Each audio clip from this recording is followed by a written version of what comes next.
I never believed in ghost stories, especially not the kind that involve technology. I'm the type of person who trusts logic. If something turns on by itself, there's a glitch. If something makes noise, there's a reason. That's what I told myself the night my smart speaker whispered my name. It happened at exactly 2:13 a.m. I know the time because I checked it immediately. I woke up suddenly, not fully awake, just hovering in that space between sleep and consciousness. My room was dark, except for the faint blue standby light from the speaker on my dresser. Then I heard it. Soft, close, barely above a whisper. Daniel. That's my name. At first I thought I was dreaming. You know how your brain can replay sounds as you wake up? I figured it was that, until it said it again. Daniel. This time slower, clearer, and unmistakably coming from the direction of the speaker. I froze. The room was silent except for my ceiling fan. My heart started pounding so loudly I could hear it in my ears. I waited for the usual activation chime, the little tone it makes before responding to a command. There was nothing. No chime, no notification sound, just silence. Then the blue light flickered once and turned off. I didn't move for a full minute. Finally, I grabbed my phone and opened the app connected to the speaker. There were no recent voice logs, no recorded commands, no activity history at 2:13 a.m. It was as if nothing had happened. I unplugged it anyway. I wasn't scared, not yet, just unsettled. The next morning, I convinced myself it was a glitch. Maybe it picked up audio from outside, maybe a radio frequency interference, maybe I imagined it. That explanation lasted exactly one day. The following night, I stayed up intentionally. 1:45 a.m., 2 a.m., 2:12 a.m., nothing. I actually felt stupid for waiting. Then my phone buzzed, a spam email notification. I looked down at the screen. 2:13 a.m., and from across the room, a soft, static crackle. The speaker was unplugged, completely disconnected. The cord was still sitting on my nightstand. The blue light shouldn't have been on, but it was. Dim, flickering. And then, Daniel. Not mechanical, not robotic. It sounded like someone standing in my room, breathing between syllables. Daniel. This time, it wasn't curious. It was patient, like it had been waiting. I couldn't move. The air felt heavy. My bedroom door was closed, windows locked, no TV on, no neighbors close enough for a prank, and the speaker was not plugged in. The blue light pulsed one more time. Then everything went dark. I didn't sleep the rest of the night. At 6 a.m., I packed the speaker back into its original box. I was planning to return it, but when I picked it up, it was warm. Not warm like electronics after use. Warm like something that had just been holding it. And that's when I noticed something I swear wasn't there before. On the side of the device, tiny scratches, like someone had tried to carve letters into the plastic. 4 of them. D-A-N-I. The last letter was unfinished, and at exactly 2:13 a.m. tonight, I'm leaving it unplugged again, just to see if it finishes spelling my name. I didn't throw the speaker away. I should have. Instead, I put it back on my dresser, unplugged, facing the wall. Like that would somehow make a difference. I told myself I needed proof, because if I didn't prove it, then the only other explanation was that I was losing my mind. The third night, I didn't wait for 2:13 a.m. I went to bed like normal. That was my first mistake. I woke up to sunlight. For a moment, I felt relief. Nothing happened. No whisper. No blue light. No scratches. I even laughed at myself while brushing my teeth. Then I checked my phone. 3:02 a.m. Motion detected. Living room camera. I don't have a living room camera. At least, I didn't think I did. The notification was from the same smart home app that controls the speaker. My stomach tightened. I opened it. There, under connected devices, was something new. Living room, active. It showed a green status dot. Online, streaming, I live alone. Slowly, I walked out of my bedroom. The apartment was quiet, still, normal, but the app still showed the camera as live. When I tapped on it, the screen stayed black. No image, just static. And faint audio. Breathing. Low. Rhythmic. Like someone standing very still. Listening. I backed out of the app. The device list refreshed. Living room, offline. Then it disappeared completely. Like it had never been there. That day at work, I couldn't focus. I work 9 to 5. Same routine every day. Lunch at 12:30, coffee at 3:15, gym at 6 p.m. I've had that schedule for 2 years. At exactly 12:30 p.m., while I was unwrapping my sandwich, my phone vibrated. Unknown notification from the smart speaker app. There was no device connected, no speaker plugged in. But the notification read, "Enjoy your lunch, Daniel." I felt cold. I hadn't told anyone my lunch break. Not recently, not online, not in messages. I left work early. When I got home, the apartment felt wrong. You know that feeling when something is slightly out of place? The air heavier, quieter than usual. I went straight to my bedroom. The speaker was exactly where I left it, unplugged, facing the wall. But the scratches were deeper now. D-A-N-I-E, the E, had been finished. There was space for one more letter. I checked my Wi-Fi router. No unknown devices connected. No strange logins. I even changed my password. Disconnected everything. Factory reset the speaker. Then I did something I should have done earlier. I checked the activity logs more carefully. There were no commands at 2:13 a.m., but there were scheduled routines. One routine, created 3 days ago. Title, "Good night, Daniel."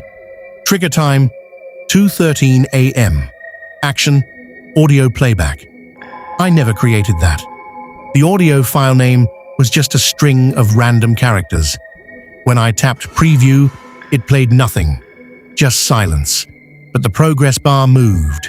2 seconds, 3 seconds, 4 seconds. Then it ended. File length, 4.7 seconds. The exact length of time it takes to whisper a name. That night, I didn't stay in my bedroom. I slept on the couch. Speaker still unplugged. Bedroom door closed. At 2:13 a.m., my phone lit up. No sound. Just the screen turning on. The smart home app opened by itself. The living room camera appeared again. This time, when I tapped it, there was an image. Grainy, black and white, like night vision. It was my living room. From the corner near the ceiling, I could see the couch. I could see myself lying there. And standing beside the couch was a dark shape, tall, still, facing me. The timestamp read 2:13:07 a.m. I looked up from my phone. The room was empty. Nothing beside me. When I looked back down, the shape was closer, leaning slightly forward, as if watching my face. The audio crackled, and through the phone speaker, I heard it. Not from the device on my dresser, not from across the room, from the phone in my hand. "Daniel." This time it didn't sound patient. It sounded familiar, like it had been studying me, learning how I breathe, how I move, when I sleep. The camera feed glitched. The screen went black. And then a final notification appeared. Routine updated. New trigger time, 3:15 p.m. That's when I drink coffee. It knows my schedule. and I never told it. It's not just saying my name anymore, it's watching. And tomorrow, at 3:15 p.m., I'm not going to the cafe. I'm going to stay at my desk and wait, because if it sends another message while I'm wide awake, then I'll know this isn't a glitch, it isn't a hack, and it definitely isn't just a speaker. I didn't go to the cafe at 3:15 p.m. I stayed at my desk, laptop open, phone face up, smart home app already loaded, 3:14 p.m. My co-workers were talking behind me. Normal office noise, keyboard clicks, someone laughing. 3:15 p.m. My phone vibrated. Notification. Hope you like it black, no sugar. That's how I drink my coffee. Black, no sugar, no milk. I didn't move. My hands were ice cold.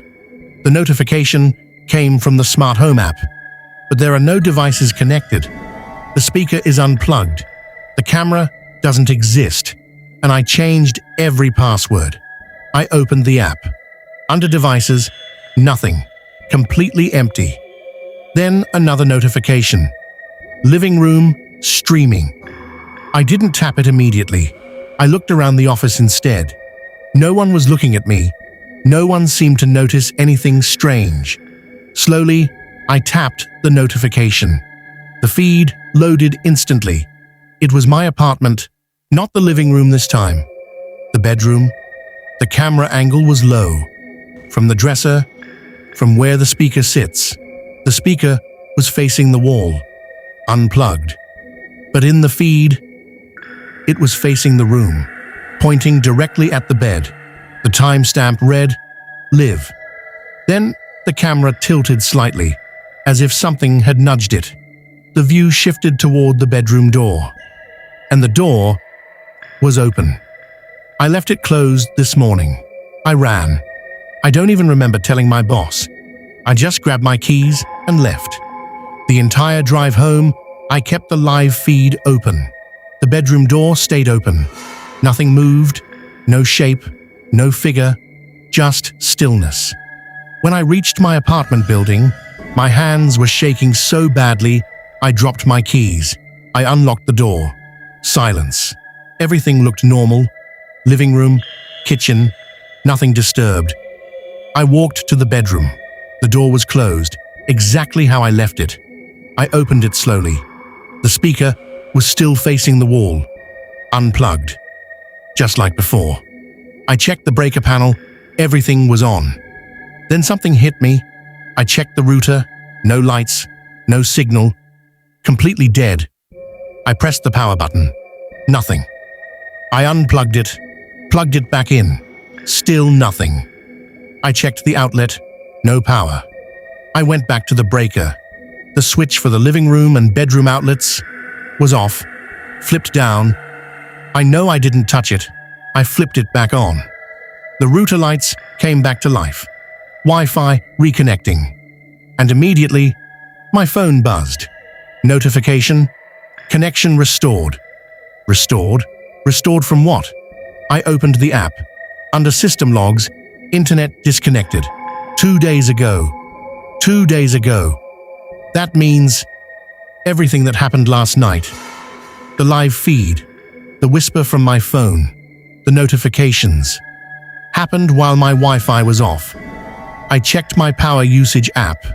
There was a scheduled maintenance outage listed from 1:58 a.m. to 3:04 a.m. Last night, citywide, total power outage, which means at 2:13 a.m., there was no electricity in my apartment, no Wi-Fi, no power, no connection, nothing that could run a device. But I heard it, and I saw the feed. My phone buzzed again, new notification. Battery mode activated. I froze. Battery mode.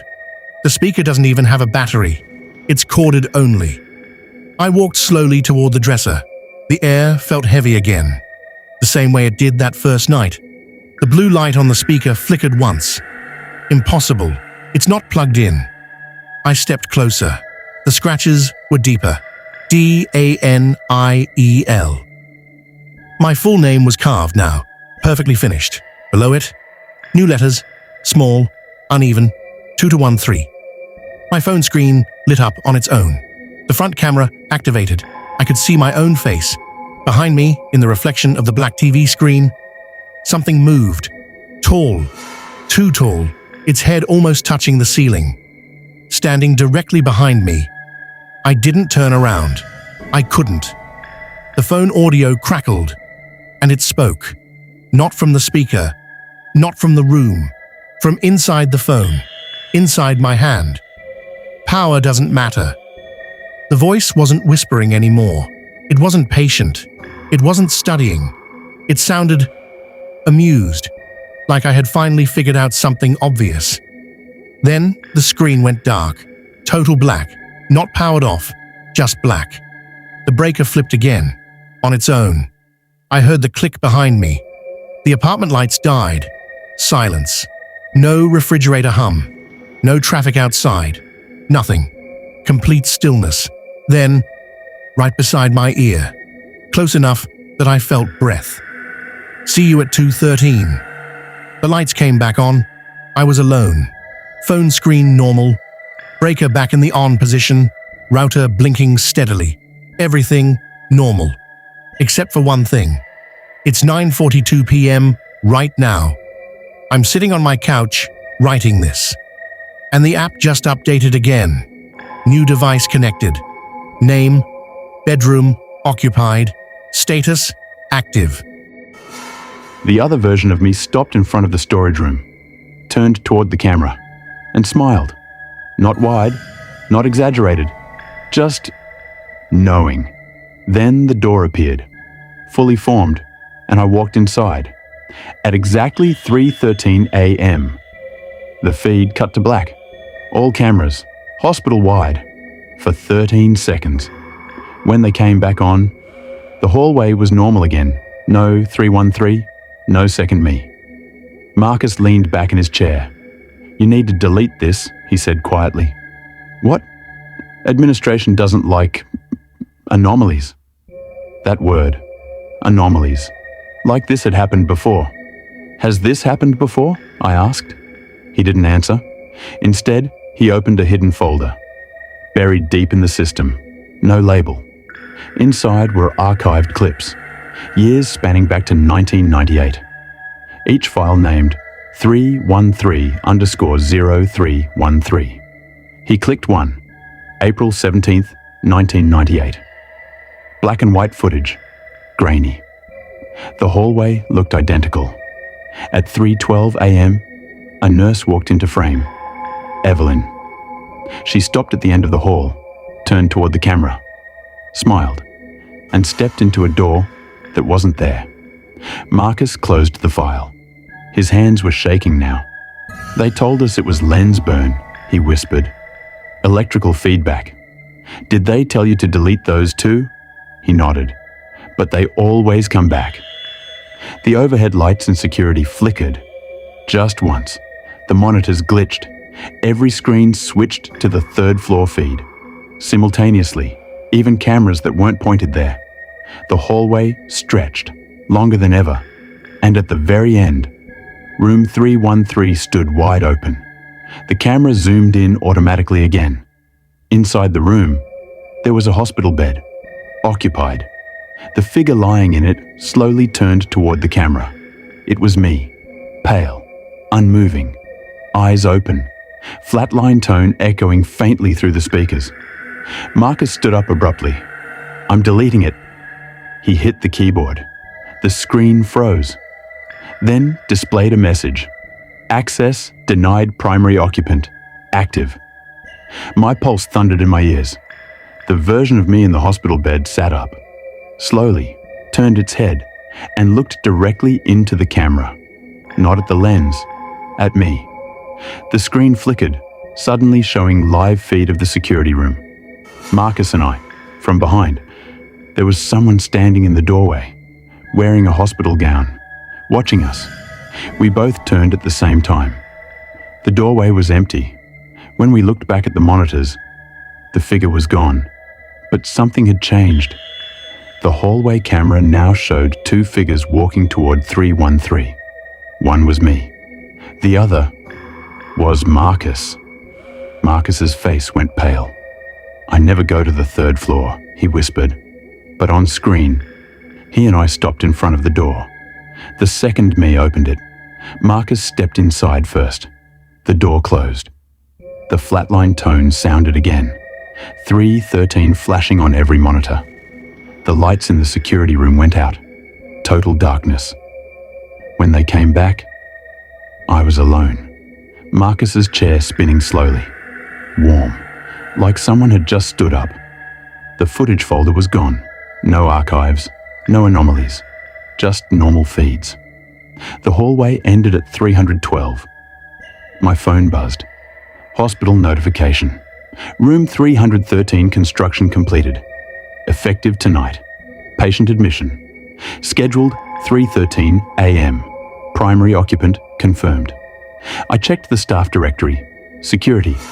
Marcus Hill. No record found. And outside the security office, at the very end of the hallway, I could see it. A door that hadn't been there before. Fresh paint, polished brass numbers. And beneath it, a small digital screen, displaying a heart rate. Mine. I stopped trying to avoid it. You can't outrun a room that keeps building itself around you. Room 313 was finished. Official. Listed on the floor map. Printed on the evacuation plan. Even included in the digital directory by the elevators. Like it had always been there. Like I had imagined everything else. My shift started at 11 p.m. No one mentioned Marcus. No one mentioned Evelyn. No one noticed I hadn't slept in 2 days. At 2:58 a.m., my access badge stopped working for every floor. Except the third. I didn't take the stairs. I didn't hesitate. The elevator doors opened on their own. Third floor. The hallway lights were steady tonight. No flicker. No distortion. Just quiet. Too quiet. At the end of the hall, room 313 stood waiting. Door closed. Heart monitor beeping faintly from inside. Steady rhythm. Normal. The digital screen beside the door read, "Primary occupant. My name. Status. Stable time. 3:11 a.m. I opened the door myself. No resistance, no cold air. The room looked like any other patient room. Modern equipment, fresh paint, clean sheets, one bed, empty, waiting. The monitor beside it displayed my heart rate, exact, in real time. I touched my chest. It matched. 3:12 a.m. The door closed behind me. Soft click, not locked, just final. The overhead light dimmed slightly, and then I saw it. On the wall opposite the bed, a mirror. There hadn't been a mirror in any patient room before. I stepped closer. My reflection stared back, exhausted, pale, but normal, until it blinked. Half a second too late. The monitor skipped a beat. My reflection didn't move when I did. It just watched me. Then it spoke. "You finally came back." Its lips didn't sync with the words. My pulse spiked. The monitor beeped faster. "Back," I whispered. The reflection tilted its head. April 17th, 1998. The room temperature dropped slightly. "You coded at 3:13. My breath caught. "That's not possible. You were admitted under another name," it continued calmly. "Daniel Harlow." The air felt thinner. "You weren't the nurse," it said. "You were the patient." Memories I didn't recognize began surfacing. Hospital ceiling tiles, oxygen mask pressing against my face, voices arguing, a nurse saying, "He's only 13. The numbers hit me harder than anything else. Room 313. 313. 13 seconds of cardiac arrest. Every night. "You didn't survive," the reflection said softly, but something stayed. The heart monitor tone shifted slightly. Lower. Deeper. "That's what this room is." "A loop?" I whispered. "A waiting area," it corrected. The mirror surface rippled, and behind my reflection, I saw them. Evelyn, Marcus, dozens of others, standing in darkness, watching, not trapped, waiting. For what? I asked. For the moment you accept it. The monitor beeped slower now, matching the memory, matching the archived record.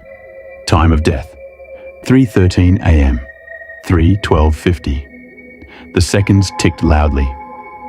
You can leave, the reflection said. The door behind me clicked softly, unlocked. You just have to forget. And if I don't, the reflection finally smiled. Then you take your place. The heart monitor stretched the final seconds. 3:12:58, 3:12:59, 3:13, flat line. But I was still standing, breathing. The room didn't disappear. The mirror didn't shatter. Instead, the monitor restarted, a new heartbeat. Slower, calmer. Not mine. The digital panel by the door changed. Primary occupant, Daniel Harlow. Status, stable and beneath it. Attending. Nurse. My name. The mirror was normal again. Just me. No distortion, no delay. Just tired eyes. Accepting something I couldn't explain. When I stepped into the hallway, it looked unchanged. Bright, quiet, safe. Room numbers ending at 312. No 313. No sign of construction. At the nurse's station, a new patient file appeared on the screen. Admitted, 3:13 a.m. Name, Daniel Harlow. Stable. Room 313. I didn't question it. I didn't react. I just stood up, walked down the hallway, past 312, and this time, the corridor extended naturally, like it always had. Room 313, waiting at the end. Inside, a 13-year-old boy lay in the hospital bed, breathing steadily, eyes open, watching the ceiling, exactly like I once did. He turned toward me slowly, fear in his eyes. I keep dying at 3:13, he whispered. I checked his chart calmly, smiled gently. It's just a glitch in the monitor, I told him. You'll be fine. Behind me, the mirror on the wall reflected something different. A man in a patient gown, watching from the corner, waiting. And every night at 3:13, the heart monitor pauses for 13 seconds, then starts again. I don't work the night shift anymore. I am the night shift.